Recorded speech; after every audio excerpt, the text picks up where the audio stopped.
to this week's Money Metals podcast, helping gold and silver investors during these turbulent times. Now, this week's market wrap with commentary and analysis from Money Metals Exchange, the company named Best Overall Precious Metals Dealer by Investopedia. Welcome to this week's Market Wrap podcast. I'm Mike Gleason. Coming up, don't miss Money Metals' exclusive interview with Peter Krauth, author of the book The Silver Bull. Our own Mike Maharrey talks to Peter, most notably about silver and why many people believe the white metal has been a bit of a laggard compared to gold in recent years. Peter sets the record straight on that and provides some context that most folks may not know about the poor man's gold. Peter and Mike also break down the gold to silver ratio and what we might expect there in the coming months. So be sure to stick around for a wonderful interview with Peter Krauth coming up after this week's market update. Well, it's been a historic week in American politics as well as in financial markets. Following Donald Trump's triumph at the ballot box, the S&P 500 spiked to a new record high. Investors were in part relieved that the presidential election resulted in a clear winner. Many investors also bought stocks on optimism about potential deregulation and tax cuts under a Trump administration. That burst of positive sentiment helped trigger a sell-off in safe haven assets, including precious metals. Gold got pounded by nearly $100 on Wednesday before recovering some of those losses on Thursday. As of this Friday recording, gold is slumping a bit here again today, and the monetary metal is registering a weekly loss now of 1.8% to bring spot prices to $2,701 an ounce. The silver market shows a loss of a little more than $1 or 3.3% for the week to trade at $31.57 an ounce. Platinum is off by 2.3% at $987. And finally, palladium is off over $100 or 9.8% this week to come in at $1,027 per ounce. The knee-jerk reaction of metals traders to the election results doesn't come as too much of a surprise. For now, it's just a reaction and not necessarily a major trend change. What was surprising about the election results, at least to most media pundits and pollsters, was the magnitude of Trump's victory. Few thought he would sweep through every battleground state or capture an outright majority of the popular vote. In his first speech, Trump claimed a powerful mandate from the public to implement his Make America Great Again agenda.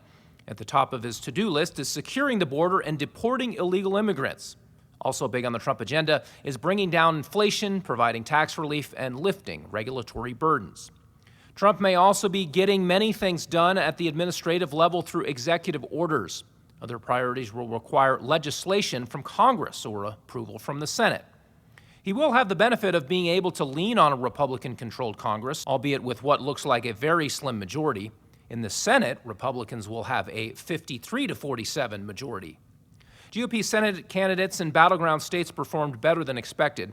In Pennsylvania, David McCormick scored an upset victory over incumbent Democrat Bob Casey. That victory could prove to be extremely important. Although it wasn't needed to secure GOP control of the upper chamber, a small majority would have enabled one or two anti-Trump Republicans to function as obstructionists, much like the late Senator John McCain did during Trump's first term. Current Republican Senators Lisa Murkowski, Susan Collins, and Ben Sasse each voted to convict President Trump on impeachment charges brought up by Congress 4 years ago. Whether these unreliable allies will work to try to sabotage Trump's legislative agenda or his cabinet and judicial appointments remains to be seen. Trump's agenda will certainly face resistance from the permanent bureaucracy in Washington, D.C., or what some call the deep state. The federal establishment ultimately grew bigger during President Trump's first term, despite his vows to drain the swamp. Part of the problem was that Trump, having no previous experience in government, relied on the advice of establishment figures from the Bush administration as he was forming his cabinet. In a candid interview with Joe Rogan just a few days before the election, Trump admitted that his biggest mistake was agreeing to appoint people who weren't on board with his agenda. One of the appointments Trump came to regret was Jerome Powell as Federal Reserve Chairman. Powell moved to cut the Fed funds rate by 25 basis points this week. During his press conference, Powell was asked whether he would step down if President Trump demanded his resignation. Powell was none too pleased with the question and insisted the president has no legal authority to remove him as chairman. One of the potential impediments to Trump's plans to grow the economy are elevated interest rates. Even as the Fed has begun cutting on the short end, long-term interest rates have actually been rising in recent weeks. That translates into higher costs for mortgages, auto loans, and credit card borrowing. Trump will likely try to pressure the Fed to bring rates down more aggressively. While lower rates might stimulate the economy, they also risk putting upward pressure back on inflation. Sound money advocates aren't necessarily hopeful that the next Trump administration will fix the fiscal and monetary problems that contribute to ongoing currency depreciation. Trump will inherit a national debt that is spiraling toward a crisis. The economy could be entering into an official recession just as he assumes office. The political pressure for more fiscal and monetary stimulus could be immediate. As a consequence, inflation may never get back down to the Fed's 2% target. Investors who wish to protect themselves from inflation risk will still want to hold physical precious metals heading into 2025 and beyond. Gold and silver markets initially slumped during Donald Trump's election victory in 2016, but they made gains by the end of his first term. The lesson is that pullbacks in precious metals are buying opportunities, regardless of who inhabits the White House. The same inflationary fiat monetary system that has existed under Joe Biden will remain in place under Donald Trump. Well, now, without further delay, and for much more on silver, let's get right to our exclusive interview with author and resource sector industry insider, Peter Krauth. Greetings, I'm Mike Meharry, a reporter and analyst here at Money Metals, and I'm talking today with my good friend Peter Krauth. We're hoping third time's the charm on this particular. We've recorded this twice and then got bumped by a hurricane. So hopefully we'll have no technical problems, no recording problems. But Peter has over 20 years of experience in resource and precious metals investing, and he's the author of a fantastic book, The Great Silver Bull, which we'll talk about a little bit at the end of the show. How you doing today, Peter? I'm doing well, Mike. I'm talking to you, so I hardly could do better. Well, I appreciate that. and for folks to have context, we're actually doing this interview on Election Day. So the most recent version of the most important election in our lifetime is going on now. So exactly, we won't be making any pronouncements about the election, even though you'll be listening to this after the votes have been cast. But I kind of wanted to talk. I don't want to talk about electoral politics because it makes my head hurt. But I do want to talk about silver and gold and precious metals and investing and that kind of thing. And since you've written a book on silver, I thought we'd kind of start there. And, you know, gold keeps setting these records, right? We've had, I think, I just wrote an article. I think there's been 38 or 39 record highs this year, which Amazing. Is the most since 1979, interestingly enough. Exactly. And so not everybody, but I think a lot of people are at least paying attention to gold. Yet there's this perception that silver is kind of lagged. And if you look at percentage gains, silver is actually slightly ahead of gold if you actually just look at pure percentages. But I think because we're not seeing anywhere near record levels for a silver price, that the perception is, silver's not doing that great. And I'm interested in kind of what your view of the silver market is. I mean, is it fair to categorize it as a laggard, or maybe people missing something? How is your current view of the silver market? So I would say yes. People do characterize it as a laggard, and I've got to say that for many extended periods, it does tend to be a laggard. If you look at a number of previous bull markets for precious metals, silver has been a laggard for a good portion of that run or that cycle. However, importantly, it outperforms gold. It always outperforms gold in a precious metals bull market. It just simply tends to be back-end loaded. And so that's important. And it's also not to say that you don't get runs, which I'm going to actually be specific about, but that doesn't mean that you don't get runs during these bull markets where silver still outperforms gold, even if over sort of the longer part of it until the end, it tends to underperform. So just to give you some numbers for this year so far, and I'm going to cherry pick, so I'll use the bottom when both of these metals bottomed in around mid-February or so. So gold is up 38% so far this year, setting new all-time high nominal records, and silver is up 46%. So that's quite a fair, I'm going to say about almost a third outperformance already so far since the February lows. That's pretty strong, and we've seen that spill over into the silver miners. And there's been some really, really interesting activity on the silver mining space. But all that to say that, yes, silver is viewed as a laggard. However, it's you have to be, I think, kind of opportunistic about it, and silver certainly does pay off long run in secular bull markets. It does outperform gold. Yeah, we've seen that historically, and you could go back to like 2011. I don't remember the exact percentages, but I think gold was in the 20 or 30% range of increase, and silver was like, I don't remember. It was a lot. It was in the hundreds. Oh yeah, in terms of percent gain. Absolutely. I think it had gone from late '08 until 2011. It peaked in April of 2011 at $50. And I'm pretty sure by sometime in late '08, and I'm just going roughly from memory here, we were probably somewhere around the $10 to $15 range. So it easily tripled in about 3 years. From early 2011 until the peak in April of 2011, I'm going to say it probably did something around a 60 to 70% gain, and I'm just going roughly from memory. So if I have that right, it really certainly dramatically outperformed gold in that time frame. Yeah. The other thing that kind of indicates that, or that you can at least use to make a case that gold or silver is a laggard, is the gold-silver ratio, which I haven't looked at it today. I think it was 83 or 84 to 1 a couple of days ago when I was looking at it. It's been consistently above 80 for quite a while now. How do you kind of view that gold-silver ratio? Because some people have kind of told me, I don't really think that's any kind of a valid metric anymore, that it's skewed so far to be kind of wide as the norm. And so they kind of poo-pooed the whole, gold-silver ratio really telling us anything. Historically, we've been closer into the 40 to 60 to 1 range in the modern era. So we're well above that. How do you view the gold-silver ratio? What's it kind of telling you? So, I mean, I do pay attention to it. It's one of the multiple sort of indicators that I follow when I look at silver to decide if I think it's cheap or not on a relative basis. And so it has value for sure, to me at least.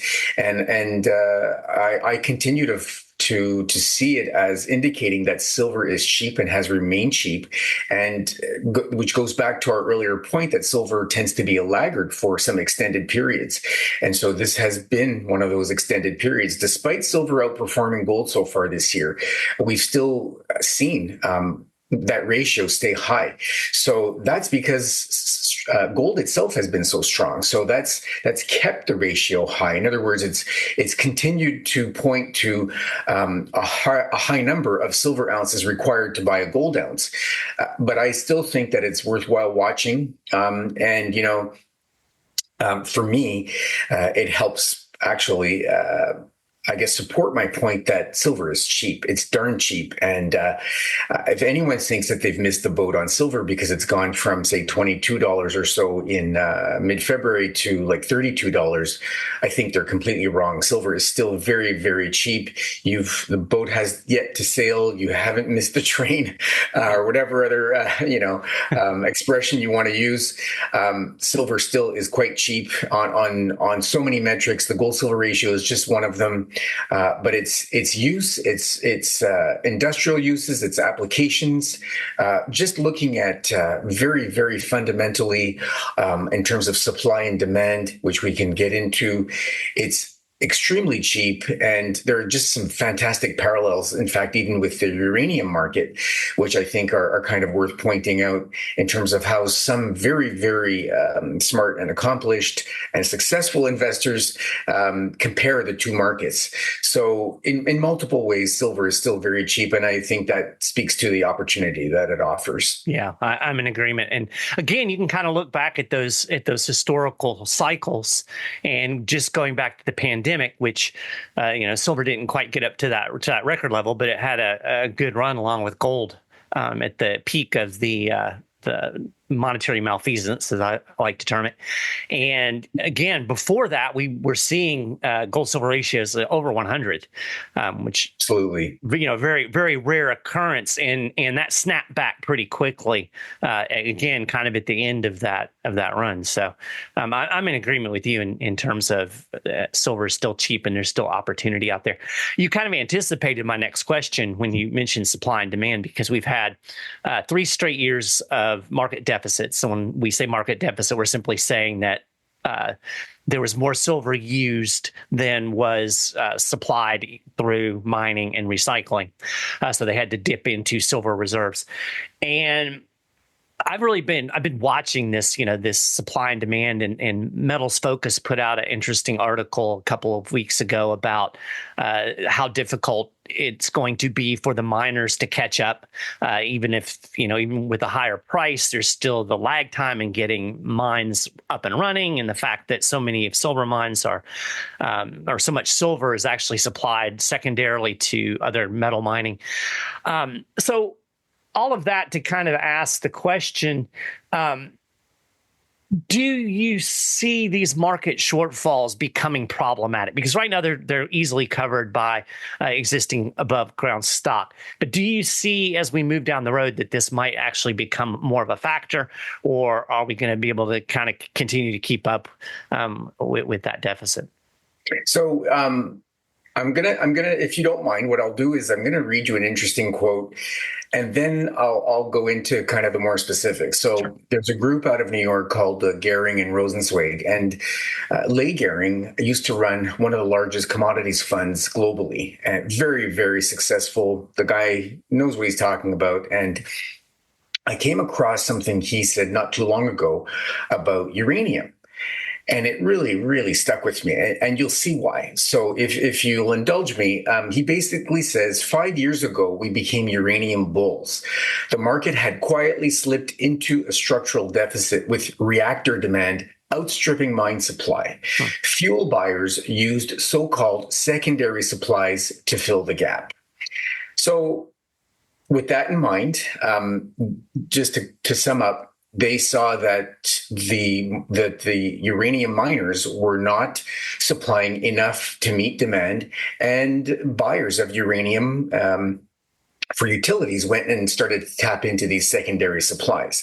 But they became uranium bulls because they saw that there was going to be there's this big delay in terms of mine supply reaction, because the buyers were able to go and buy from these stockpiles, right, and draw them down. Mm-hmm. And when that flipped, when they ran out and they saw that the miners were not going to be ready, there was going to be this screaming deficit that was going to be unmet. And it was going to basically squeeze the market into and push the uranium price higher. Well, what happened? Uranium went somewhere from around $23, I guess about 3 years ago, to about $83. So that's quite the run up in a commodities price in that kind of time frame. So I look very closely daily at what's going on in silver and what the supply demand numbers are like. And I see almost perfect parallels with what I just explained in the uranium market. Yeah, and that's why I can see it too. Yeah. Exactly. That's why I'm so excited. When I saw that, I thought, wow, that perfectly describes the setup that we have in silver right now. So let's get to it. I mean, again, let's just start with some sort of a higher overview, give some straightforward, easy numbers. The silver market is about 1 billion ounces a year in terms of supply. Mm-hmm. 85% of that comes from mining and 15% of that comes from recycling. However, the silver demand is 1.2 billion ounces. So there's 20% demand more than there is mine or recycling supply every year. So these buyers, the consumers of silver, are getting silver somewhere, because they're not just saying, well, I'd like to buy some silver, but I'm not getting it, so I'm just going to forget about it. Right. They're still getting it. And I think the most the stickiest buying comes from industrial users, because they can't do without it. This goes into electronics, it goes into solar panels, it goes into EVs, it goes into all all sorts of medical applications. There was some interesting research from Sprott Investment Management that said that next to oil, silver has the single most applications globally, something like Wow. 10,000 different applications for silver. And, almost at least on a monthly, if not weekly basis, we hear about some new patent that requires silver. Yeah. So the industrial demand is not only very steady, but it's growing. And to give you some numbers, industrial demand overall a couple of years ago was somewhere around 50% of the overall market. And when I say 50%, I'm talking about not pure demand, but demand versus that percentage versus the supply, which we know is short versus demand. Right. Today, or the forecast by the Silver Institute or Metals Focus, which does the research for the Silver Institute, is that in 2024, industrial demand alone is going to represent 70% Wow. of supply. So that shrinks the portion available for investment demand, which we can get into later. So if industrial demand is really strong and continues to grow very steadily, and a lot of that does not have much sway. Silver, in many of its industrial applications, is really what you'd call irreplaceable. Right. Ultimately, perhaps, we'll find other ways, other technologies that will allow us to replace some of those applications, but has so many incredible qualities that you just simply cannot replace silver. And so I see the industrial demand really providing what I call a steady rising floor under the silver price. And it's the investment demand that ebbs and flows, that comes in. And when it can come in really, really strongly and surprise the market, I think that's sort of the wild card. That's when you get these huge squeezes in the silver price. But if we back up a little bit to what I was saying earlier in the comparison with uranium, so I've shown that the supply of silver is about 1 billion ounces a year. The demand is 1.2 billion ounces. So that 200 million ounces, that 20% demand or supply shortfall from demand is being met from above ground supplies. And these supplies are in what we can quantify are at the futures exchanges, the LBMA, the COMEX, and the Shanghai. Right. And then you've got what we can't really quantify, which is in private ownership. So what we've seen is if, I've done the research, you can go and you can dig up these charts and you'll see the inventories at these futures exchanges. And starting when they peaked in early 2021, they've been very, very steadily drawn down. And it varies, but anywhere from about, I'd say, 40 to 70% drop in those inventories.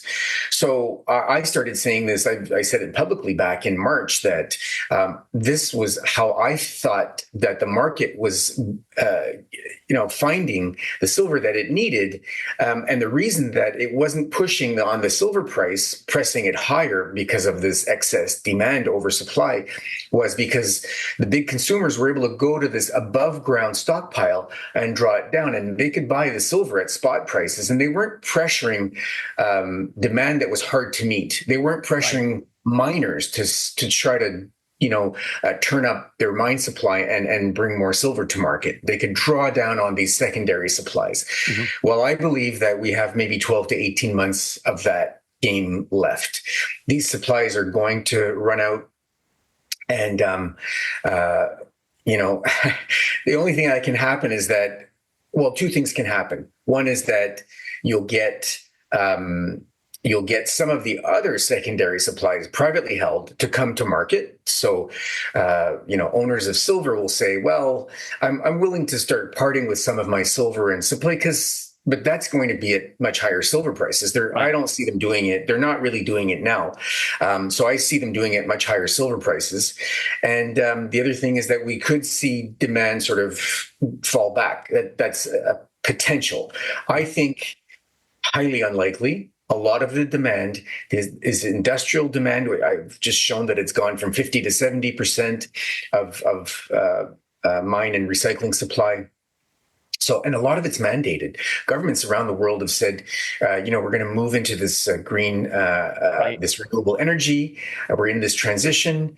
A lot of that. I mean, now we're at a point where over 20% of silver consumption every year is for solar panels alone. So the single largest industrial use of silver is in solar panels, and we know that a lot of that solar power is mandated. So I think that should we go into recession, I mean, we could see early on, perhaps the impression from the market is that, this is going to hurt demand. I think that may actually just be temporary. I think a lot of that will be very much maintained. And so demand of silver is unlikely to back off by much.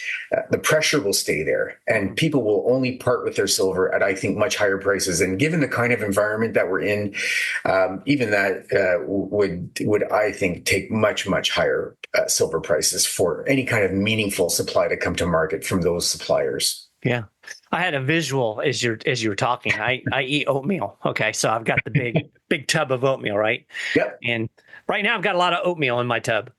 And every day I take a half a cup out, and eventually you take enough half a cups out, the little carton is empty, and I think people forget that, it's almost like, well, we've got this above ground stock and it's, they're pulling from that and everything's fine. And you forget that, it might not be fast, but what's the old saying? Things happen slowly and then all at once.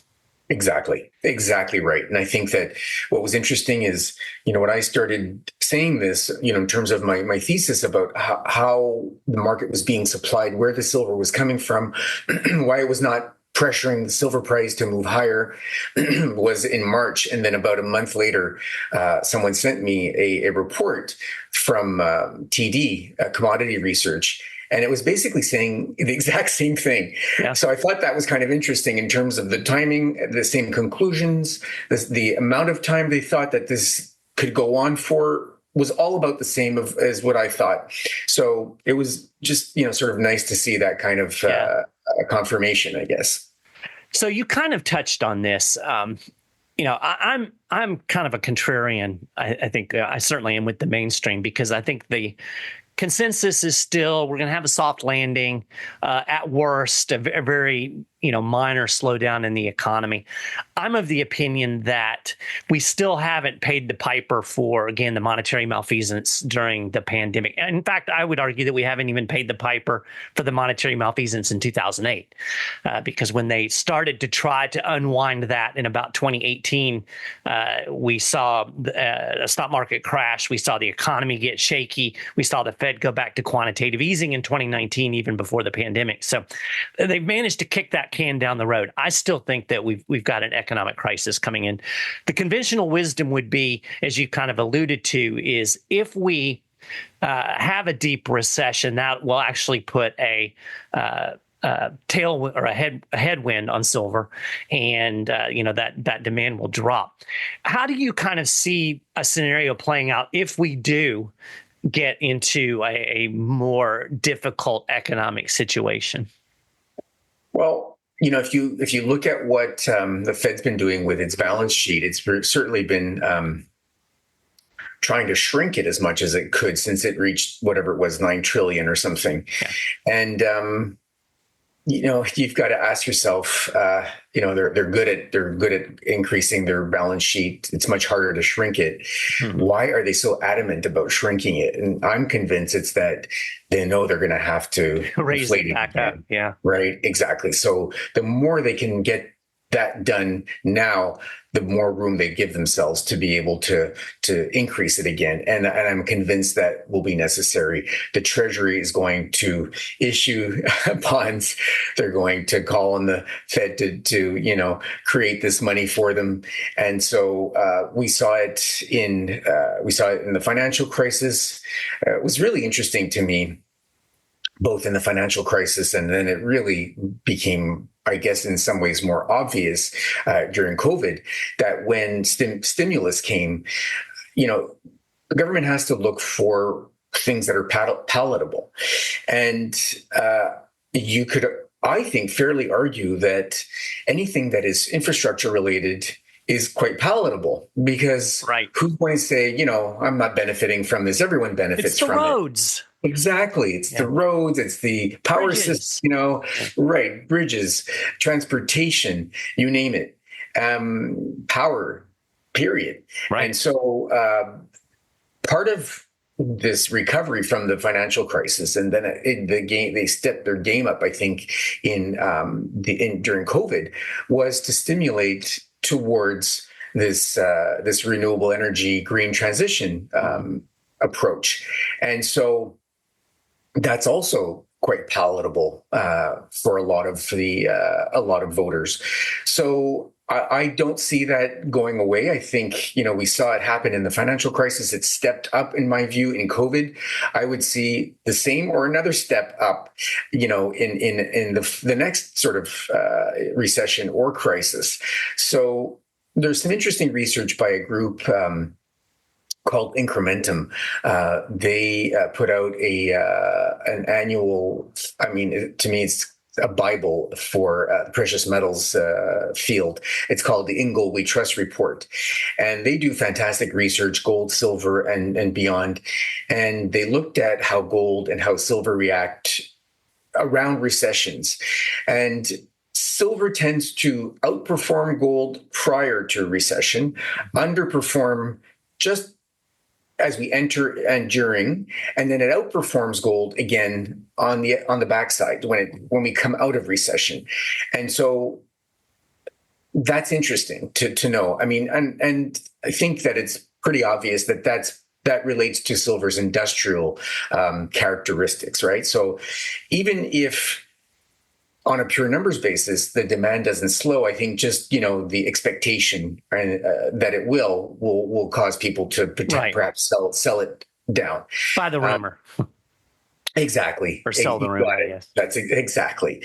And so, and I think, though, that I'm not saying that, this time will be so different or whatever, but given the kind of reaction we've seen from governments to stimulate their way out of recession, I think that we're going to see that, and maybe we're going to see it, to an even higher degree the next time around. And that's very, very supportive. And if you just look at the one aspect of silver applications being solar, I think that, it's almost a clear given. Solar, as I said, is over 20% of the entire demand for silver.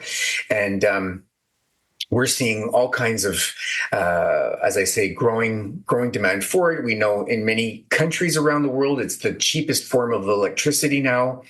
According to the International Energy Agency, in I think 2027, solar will surpass coal for the first time ever as the highest or the source of energy that produces the most energy of all sources of energy, and that's 2.5 years away. And then there's India. We know China is obviously a big energy consumer, and its demand for electricity has been sort of off the charts.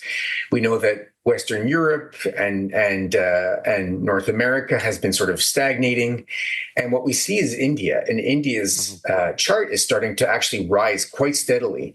And they've gone and made all kinds of inroads in terms of trying to move themselves towards renewable energy. Certainly, there's a lot of sun shining on India, so solar is a sort of a natural for India, and they've started to actually ramp up their solar panel production themselves. So China dominates this market to the tune of about 80% globally. India is still a very small player, but when you see the forecasts, it's really going to rise quite quickly over the next several years. They're still only at about 5% globally, whereas I say China is about 80%, but that's becoming, I think, a bigger and bigger play. And for, I think, different reasons, probably a bit of both, industrially and for investment reasons, India has been a huge player this year alone. Some research, looks at what the imports of silver were this year. There are different things that are at play, but First of all, early this year, they announced that they were going to develop the world's largest, not the world's largest. They're going to develop a massive renewable energy park in Gujarat state in India. Now, this thing's going to be 5 times the size of Paris. Wow. It's renewable energy, and a small part of it is wind, but the vast majority of it is solar. So interestingly enough, if you look at silver imports into India, they absolutely spiked in the month of February this year. And I think it was the first quarter of this year alone was 64% of 2023's imports. If you look at what happened since then, well, India decided, I believe it was in July, to dramatically cut their import duties. Yeah, basically halved it. Exactly. And then imports spiked again.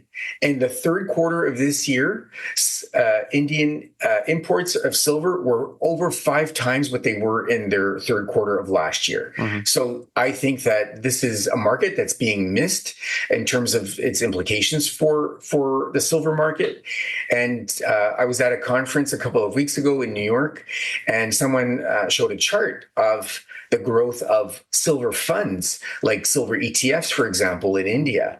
And just, maybe 3 years ago, they were non-existent. Right. And it's absolutely, in the last year or two, it is absolutely, you've got this almost hockey stick rise in the amount of assets under management in India for silver. So they're finding gold. They have this huge affinity to gold. Anyone who follows this knows that they absolutely love gold. That's been the case forever.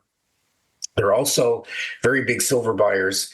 And now with gold at such high prices, they're bargain hunters. And so they're starting to actually buy a lot of silver, especially for jewelry. And they're also starting to buy gold-plated silver jewelry. So they're getting the look, and they're paying, the silver price. So a lot, I think, if you want to see what's happening in this market and be sensitive to some of the sort of more influential trends, you've got to watch what's happening in India. Yeah. What did you make of the Russians announcing that they were going to include silver in their wealth fund? So I think that's a smart move. I'll be honest. I think that, and I think that they're clever. So I would think that they make that kind of announcement after they started doing it. Probably, yeah. Right? Accumulate cheap, and then say you're going to do this. Let it make the price run up. To help to talk their book and push the price up for something that you already own. So my suspicion is they've already started doing it. I can't say I'm completely surprised. I mean, you never know when these kinds of things come out, but looking back, I can't say I'm really completely surprised. They do produce a fair amount of the silver globally. It's not huge compared to Mexico, Peru, China, but they're still relatively significant. And, there are a number of countries around the world that consider silver to be a critical metal, given its industrial, its military applications, et cetera. So, with all of these sanctions on them, you've got to think that they're thinking quite broadly and that they see the importance of silver. So they've, for the first time, started to add that to their stockpiles of gold and platinum and palladium, all of which have in maybe certain ways strategic applications. Sure. So I think it's smart. I can't say I'm completely surprised. And as I say, if all they do is sort of keep the silver that they produce at home, maybe offer it to their own manufacturers that need it, or even their own consumers that want it for investment purposes, that's still a restriction of sorts. And it actually reminded me of what China did. I think it's about maybe 8 or 9 years ago with critical metals. Yeah. They started to, relations with the U.S. were kind of frosty, and so they decided to put quotas on a bunch of critical metals. Their prices shot up, and they were taken to the World Trade Organization. They were challenged on all of this. But the point was that the mission was accomplished anyways. Those prices stayed up. I think that it eventually got overturned. But in the meantime, they managed to keep selling the stuff, which was absolutely required by lots of outside users. And I think that the Russians are probably looking at silver in a similar way right now. So given, as I say, the pressure on them from the West, in a sense, it's really not all that surprising. Yeah. It's interesting, too. You mentioned just holding your own metal for your domestic use. We're seeing that a lot in Africa with gold. There's a number of African countries that are requiring miners to sell, 20, 30% of their gold output to the central bank. And that's kind of the way they're accumulating gold. They're not going out on the global market. They're just making it at home. So that makes sense. I'm going to get you out on this one and make you get out your crystal ball. I mentioned that today is election day. So again, on Friday, when people are listening to this, they might have some idea of who is going to win, but I doubt it. But regardless, I'd be curious just to kind of get very, very broad strokes very quickly. How do you see the precious metals markets reacting to a Harris presidency and a Trump presidency? Would there be any difference in which would you see being more positive for metals? So I don't actually think there would be all that much difference for the precious metals. I think in terms of outcome, so they're both going higher. Gold and silver are going higher, no matter who wins. That's my view. But I think, if anything, for some of the same reasons in one case and different reasons in the other. I think they're, we talked about this prior to the interview starting off air, like you say. They're both going to spend more. We're going to see, more financial crises or events. That I don't think is going to change. The debt's going to be higher. All of that's that's all going to be, push the precious metals prices higher. I think if it's a Harris win, what we're going to see is that that's going to be helpful on the push towards, I think, the renewable energy side of things. Mm-hmm. So certainly positive for silver, solar applications, EVs, all that side of it. And I think that if it's a Trump win, I think it's going to be positive and that it's going to help the miners a lot because, he's all about, allowing access to resources, whether that's oil and gas or mining, et cetera. Sure. So I think that that's going to be a positive on that side. Yeah. So, the metals will be higher, and certain things will drive maybe different aspects of the submarkets a higher, each for different reasons. That's how I guess I would characterize it. Yeah, I think I'm totally in agreement with you. And I think a lot of people have an outsourced view of how important a president is. I would certainly argue that the president has far more power than anybody that in the founding generation ever thought. But that being said, still primarily, your policies coming out of Congress and the bipartisan bickering sometimes makes it hard to get stuff done. So I'm kind of with you. And again, as you say, there's certain things that we know are going to be true, right? We know that the spending is going to increase. We know Trump, he had a track record. He was on track for $1 trillion deficit, supposedly in a great economy, even before the pandemic. And of course, we know Democrats always like to spend money. They just argue about what they're going to spend it on. That's right. So that's exactly a given. And as you say, I think that other things would kind of, balance each other out in terms of give or take. Trump certainly has somewhat of a instinct toward deregulation, which is a positive, as you say, for miners and whatnot. Mm-hmm. And then when you've got the EV side of it. So yeah, I think that's a good way to look at it. Before you go, I want to make sure that people can find you and pitch your book also real quick, because it's a fantastic book and anybody who's interested in precious metals investing, particularly silver, needs to read it. But I'll let you make your pitch for it. Okay, well, thanks, Mike. So the book is The Great Silver Bull. You can find that on Amazon. It's in print, Kindle, and in audio version as well. And really, the way I like to explain it is to say that it explains the opportunity in silver, which in my view is what I consider a generational opportunity, given where the price is, where I think it's going, and how it's behaved in the past, and what drives silver and ultimately silver miners as well. So it's a great, I think, overview, and I've written it purposely in a simple way. I didn't want to be too academic. It's very, very short chapters, so you can feel like you've grasped a bunch of different concepts, which I think are key to understanding the economics in general, the economics around silver, and then the opportunities, ultimately, how to build a portfolio, and ultimately how to sell it, because I believe we'll reach at some point. I'm not saying you necessarily want to sell all of your silver necessarily, even ever, but you may want to sell a good portion of it at some point when we reach the top of the cycle. Yeah. And so some explanations and ideas of how to deal with that aspect of it. So that's the book.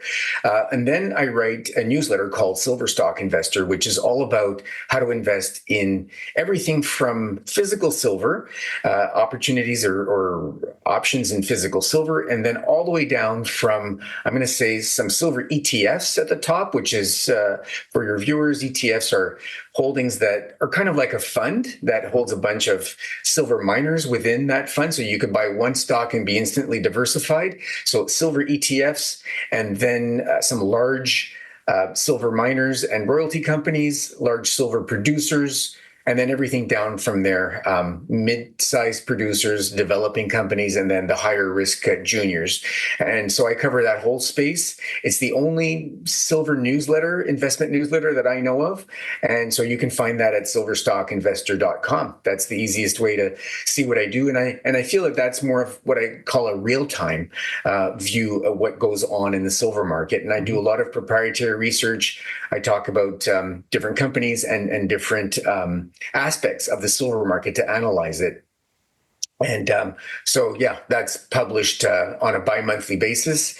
Other than that, I'm very active on Twitter, so you can follow me at Peter_Krauth, and I'm also on LinkedIn at Peter Krauth. So, yeah, these are the ways to reach and follow me. Yeah. Do it, folks. Peter's fantastic. And one of the things I really like about the book is the way you organized it. You mentioned the short chapters, and you can almost use it as a handbook. You know, it's not the kind of thing where you've got to pick it up and start on page 1 and read to the end. You can kind of find the particulars that you want to reference and go right to that and devour that section. Not to say that you might not want to read it from cover to cover, but right. It is really well organized, and I think it's useful that way, beyond just something you're going to read one time and then throw on your bookshelf. So highly recommend. I really do appreciate you coming on the show and taking a little bit of time out of your day again. We mentioned it at the top, but for folks who might be wondering, what are they talking about? We had operator error on my part, and then we had technical difficulties on Zoom's part, and then we had hurricane. So this one's going up, though, daggone it. No matter what, exactly. So I appreciate you, and I appreciate your patience, Peter. Not at all, Michael. It's been a pleasure, as always, and I'm glad to be here. All right. Well, you have a great day. You too. Well, I hope you enjoyed that interview, and that will do it for this week. Be sure to check back next Friday for our next weekly Market Wrap podcast. And don't forget to tune in to the Money Metals Midweek Memo, hosted by Mike Meharry as well. To listen to any of our audio programs, just go to moneymetals.com/podcast, or find that on whatever podcast platform you prefer. Until next time, this has been Mike Leeson with Money Metals Exchange. Thanks for listening, and have a wonderful weekend, everybody. Thank you for joining us for this week's Money Metals podcast. Be sure to come back next week. And don't forget to subscribe to our podcast through iTunes.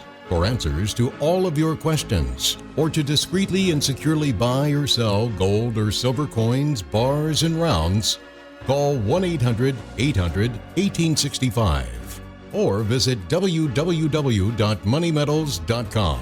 Our knowledgeable and no-pressure specialists are standing by to answer your call during business hours, Monday through Saturday. Or you can lock in your order online, 24 hours a day, 7 days a week. Again, visit us at www.moneymetals.com or call 1-800-800-1865.